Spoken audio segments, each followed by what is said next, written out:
თამაში იგორ გიორგაძის ფიგურის შემოყვანით დაიწყო.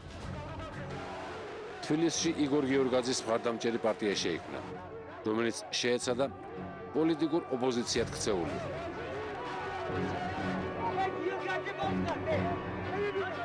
გათვლა მარტივი იყო, ისეთი როგორც 1991 წელს. პოლიტიკური კრიზისის შექმნის შემდეგ ჯერი ისევ იარაღზე მიდგებოდა. თუმცა ქართული სახელმწიფო გაცილებით ძლიერი აღმოჩნდა, ვიდრე 13 წლის წინ.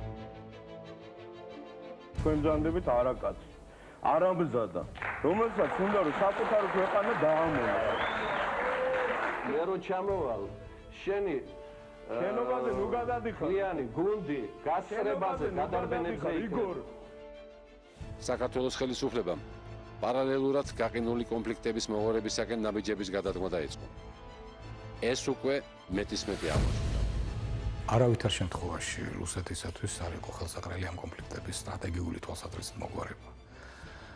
მისთვის იდეალური იქნებოდა ვითარება, როდესაც ეს შეყოვნებული მოქმედების ნახმები მუდმივად იდებოდა საქართველოს სახელმწიფოს სხეულში და ამ კონფლიქტებს იგი რა თქმა უნდა განიხილავდა როგორც საქართველოს სახელმწიფოს დავრდომილობის მისი განვითარების ხელის შეშლის ფაქტორს და ეს კონფლიქტები დარჩენილიყო რა თქმა უნდა იმ გაყინულ მდგომარეობაში, რომლებიც იმავდროულად ამ მდგომარეობაშიც კი ხელს უშლიდნენ საქართველოს განვითარებას.